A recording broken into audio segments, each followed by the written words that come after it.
வணக்கம் JK JK channel மூலம் வரவேற்கிறேன். எவ்வளவு கடன் இருந்தாலும் சமாளிச்சிடலாம் அப்படி ஒரு சூழ்நிலை நம்ம இருந்தாலும் சில நேரத்தில் நம்பிக்கை இழந்து ஒரு மாதிரி ஆயிடுறோம்.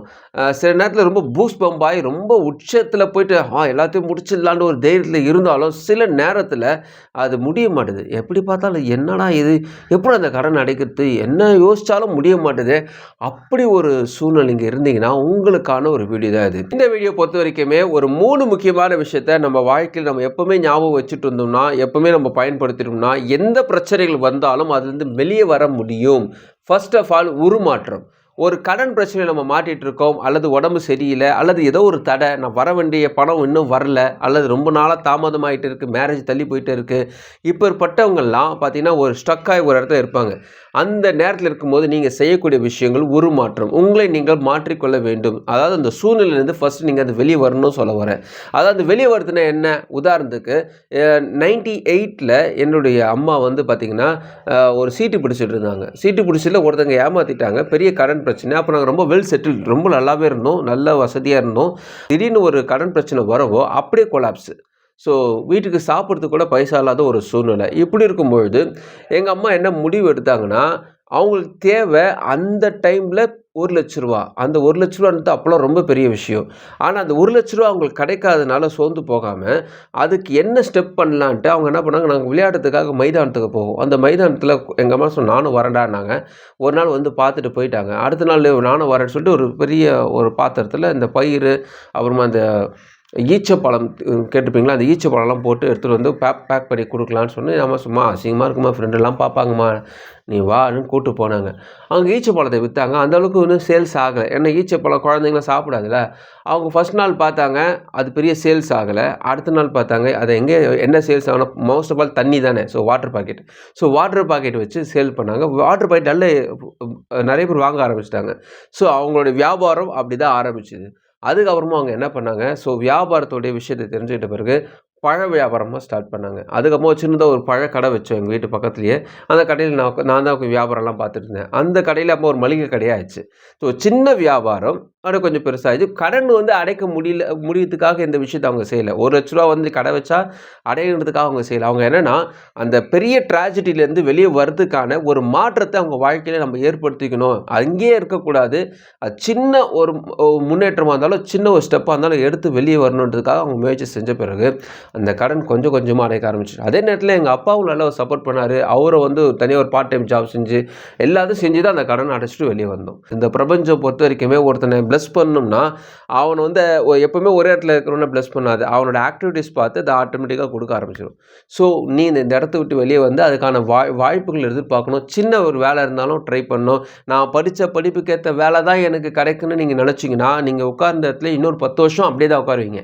ஸோ அந்த இடத்த விட்டு வெளியே வந்து கொஞ்சம் கொஞ்சமாக வேலையை நீங்கள் ஸ்டார்ட் பண்ண சொல்ல வரேன். ஸோ உருமாற்றம் முக்கியமாக தேவைப்படுது. அது உங்கள் கடன் பிரச்சனையை மாற்றாது, ஆனால் உங்களே மாற்றுறதுக்கு அது ரொம்ப யூஸ்ஃபுல்லாக இருக்கும். 2வது முக்கியமான விஷயம் நம்பிக்கையில் உறுதியாக இருக்கிறது.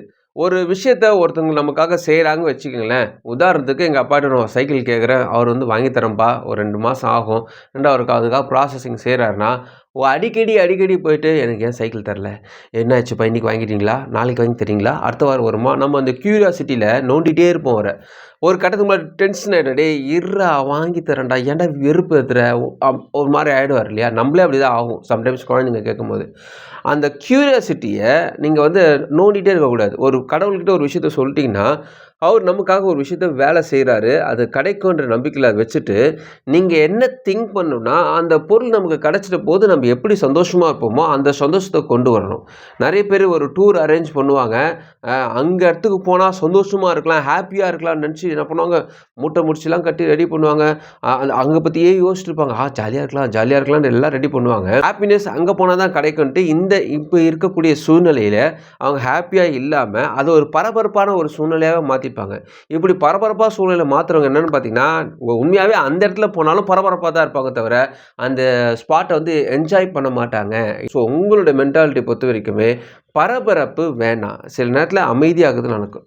நமக்காக கடவுள் வேலை செய்கிறாருன்னா உங்கள் மனதை அமைதிப்படுத்தினா மட்டும்தான் அந்த வேலை நடக்கும். அமைதிப்படுத்துறது எப்படின்னா நம்பிக்கை மட்டும்தான் அதுக்கு சரியான சொல்யூஷன். நம்ம யார் அதிகமாக நம்புகிறோமோ இவர்கிட்ட போனால் நடக்கும் அப்படி நம்ம நினைக்கிறோம் இல்லையா, அந்த இவர் யார், அவர பத்தி நீங்க என்ன நெனச்சுட்டு இருக்கீங்க? அவரு ஒரு ரூ. 1,00,000க்கு சொந்தக்காரரா?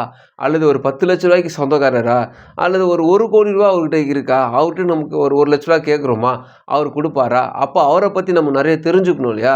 ஸோ அவர பத்தி நீங்க தெரிஞ்சுக்கிட்டா தான், அவர் மேல நீங்க வைக்கக்கூடிய நம்பிக்கை வந்து உறுதியா இருக்கும். நீங்க அவர பத்தி முழுசா தெரியாம, அவர் செய்வாருன்னும்போது என்னைக்கா ஒரு நாள் டவுட் வரும். இவரு எப்படி இப்ப செய்ய முடியும்? அவரால முடியாது போல இருக்குதே!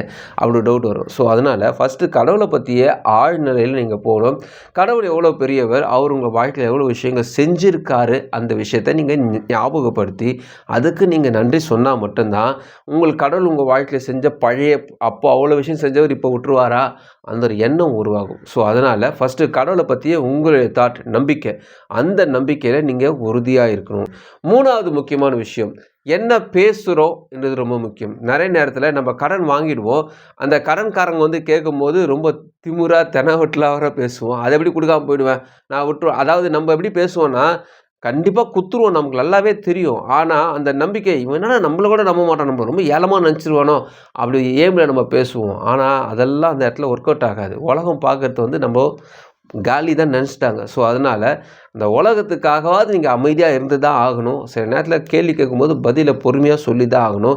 நெறைய கடன் பிரச்சனைகள் பூதாகாரமாயி அசிங்கப்படுறது நெறைய பேருக்கு பிரச்சனையாக்குறது இதுதான். இந்த அமைதி இல்லாதனால தான் சின்ன ஒரு கடன் அப்போ மாட்டிக்கிட்டீங்கன்னு வச்சுங்களேன், அந்த கடன் அடைக்கிறதுக்கு யார்ட்டா போய் கேட்டா கூட தரமாட்டாங்க. ஏன்னா, இந்த கடன் பிரச்சனையே பெருசாகி அசிங்கமாக்கிறதுனால, இவங்ககிட்ட குடுத்தா நமக்கு வராதுன்ட்டு அவங்களுக்கு ஒரு பயம் வந்துரும். அதனால ஒரு கடன் வாங்கிட்டீங்கன்னா, ஒரு ஹம்பிளா, ஒரு பொறுமையா, நிதானமா அவங்ககிட்ட வந்து இல்லைங்க நான் தரேங்க. இந்த விஷயம் நடந்துட்டுருக்கு. அது நடந்துரும்னு ஒரு உறுதியா நான் நம்புறேன். அதுக்கான முயற்சி தான் நான் எடுத்துட்டுருக்கேன். கண்டிப்பா குடுத்துருவேன்னு சொல்லுங்க. ஒரு நாளுக்கு இப்போ 4ஆம் தேதி நான் தரப்போறேன்னு நீங்க சொல்லி வச்சிருந்தீங்கன்னா, 3ஆம் தேதியே முன்னாடி போயிட்டு இன்கேஸ் அது கிடைக்காத பட்சத்தில் 3ஆம் தேதியே போயிட்டு ஐயா நான் 4ஆம் தேதி கிடைக்கும்னு சொல்லியிருந்தேன். ஆனா இன்னும் என்ட்ட பைசா வரல. தப்பா எடுத்துக்காதீங்க. நீங்க எனக்காக காத்துட்ருப்பீங்க கிடைக்குன்ட்டு. இன்னும் 2 நாள் ஆகுதுன்ட்டுங்க முன்கூட்டியே சொல்லிடுங்க. இது போல சொல்லும்போது அவங்களுக்கு நம்பிக்கை அதிகரிக்கும். நீங்க சொல்றதெல்லாம் கரெக்ட்டு தாங்க. என்னதான் பூஸ்ட் பண்ணக்கூடிய பாசிட்டிவான வேர்ட்ஸ் நான் கேட்டா கூட, சம்டைம்ஸ் என்ன அறியாம ஒரு விஷயம் தோணுது. இது அவ்வளோதான், இதெல்லாம் முடிஞ்சிருச்சு. இது நடக்கவே நடக்காது. அப்படிலாம் தோணிட்டே இருக்குங்க. ஆனா, நான் அப்படிப்பட்ட ஆளே கிடையாது. ஏன் எனக்கு மட்டும் இப்படிலாம் தோணிக்கிட்டே இருக்கு? என்று நெறைய பேர் சொல்லக்கூடிய விஷயங்கள் இதுதான். என் ஃப்ரெண்டு ஒரு தடவ ஒரு அவன் லேப்ல படிச்சிருக்கான். ஸோ, அந்த லேப்ல இந்த மைக்ரோஸ்கோப்புன்னு இருக்கும். இந்த மைக்ரோஸ்கோப்ல நெறைய வகைகள் இருக்குங்க. அவன் காட்டுன ஒரு மைக்ரோஸ்கோப் பொறுத்தவரைக்குமே காத்துல என்னென்ன கிருமி இருக்குன்னு பார்க்க முடியும். அதாவது ஒரு பிளேட் எடுத்து இந்த ஜன்னல் வழியா அப்படி அப்படி காட்டினான். சும்மா காத்துல அடைச்சிட்டு, "இந்த பிளேட்ட பாருன்னா." நான் வெறும் கண்ல பார்த்தேன். கிளீனா தான் இருக்குன்னேன். அவன் என்ன பண்ணான் மைக்ரோஸ்கோப்ல வச்சு பார்க்கும்போது, அதில சில நுண்ணுயிர்கள்லாம் இருக்குது. அதெல்லாம் நெளியுது. அப்போ சொன்னான், நீங்க பார்க்குற காத்துல சுத்தமான காத்து எதுவுமே கிடையாது. எல்லாமே குப்பையும், கூளமும் எல்லாம் வந்து டஸ்ட்டெல்லாம் இருக்கு. அத நீங்க எந்த இடத்துல இருக்கிறீங்க, அதுக்கேத்த மாரி அதோடைய நுண்ணுயிர்கள் மாறும். சுத்தமான இடத்துல இருந்தா அந்த அளவுக்கு கிளீனான ஒரு விஷயம் கிடைக்கும். ஆனா, அதுவும் அங்கேயும் நுண்ணுயிர் தான் இருக்கும். அப்போ மைக்ரோஸ்கோப்ல பார்க்கும்போது விஷயம் இருக்கு. அதுபோல தான் நீங்க நினைக்காத ஒரு விஷயம் உங்களுக்கு தோணுதுன்னா, அதாவது நீங்க விரும்பாத ஒரு விஷயம் தோணுதுன்னா, நீங்க லைக் பண்ணாத ஒரு விஷயம் உங்களுக்கு வந்து அடிக்கடி தோணுதுன்னா, அது உங்களுடைய பிரச்சனை கிடையாது. அதாவது உங்களுக்கு உங்களுடைய பிரச்சனையோ அல்லது நம்ம நினைக்கிறதுனால தான் அப்படி நடக்குது அப்படிலாம் கிடையாது. இந்த உலகத்தில பொறுத்தவரைக்குமே கெட்ட விஷயங்களும், நல்ல விஷயங்களும் கலந்து சுத்திட்டு இருக்கும். கண்ணுக்கு தெரியாது. இது வந்து அமானுஷ்யமா நீங்க எடுத்துக்கலாம், எப்படின்னு எடுத்துக்கலாம். ஸோ அப்படி சுத்தும்போதுன்னு பார்த்தீங்கன்னா, நீங்க என்ன மனநிலையில் இருக்கிறீங்களோ, அது வந்து உங்களுடைய மைண்டு, உங்கள ஆழ்மனம் உறிஞ்சிக்கொள்ளும். உங்க மனநிலை உற்சாகமா இருக்கும்போது, நல்ல விஷயங்கள இந்த மைண்ட் உறிஞ்சிக்கும். உங்க மனநிலை சோர்ந்து இருக்கும்போது வச்சுக்கங்களேன், அந்த கெட்ட விஷயங்கள்லாம் வந்து டைரக்ட்டா உறிஞ்சிக்கும். உங்க ஆழ்மனம்ன்றது வந்து ஒரு மிஷின் போல தான். நீங்க எத புரோகிராம் பண்றீங்களோ, அந்த புரோகிராமுக்கு ஏத்த மாரி மாறிடும். ஸோ வைப்ரேஷன் நமக்கு தோணுதுன்னா சும்மா தோணாது. இருக்கிற இடத்துல அந்த கிருமிகள் போல சில நேரம் கண்ணுக்கு தெரியாம இருக்கும். அப்போ நீங்க என்னன்னா பாசிட்டிவான நண்பர்களோட நீங்க பழகணும். அப்பேற்பட்ட நபர்களோடு நீங்க இருந்தீங்கன்னா, நீங்க சோர்ந்து போனா கூட அவங்க பூஸ்ட் பண்ணி உங்களுக்கு வெளிய கொண்டு வந்துருவாங்க. ஸோ அப்பேற்பட்ட நபர்களும் நீங்க உங்க கூட வச்சுக்கிறது ரொம்ப ரொம்ப முக்கியம். இந்த வீடியோ பொறுத்தவரைக்குமே ரொம்ப சோர்ந்து போனவங்க, ரொம்ப துக்கத்துல இருக்கிறவங்க, ரொம்ப கஷ்டத்துல இருக்கிறவங்களுக்கான ஒரு விஷயமா தான் அது ரெடி பண்ணி உங்களோட ஷேர் பண்ணியிருக்கேன். இந்த வீடியோ உங்களுக்கு பிடிச்சிருக்கும்னு நினைக்கிறேன். உங்க ஃப்ரெண்ட்ஸுக்கு ஷேர் பண்ணுங்க. உங்களுக்கு பிடிச்சிருக்கும். மறுபடியும் பார்க்கலாம். வணக்கம்.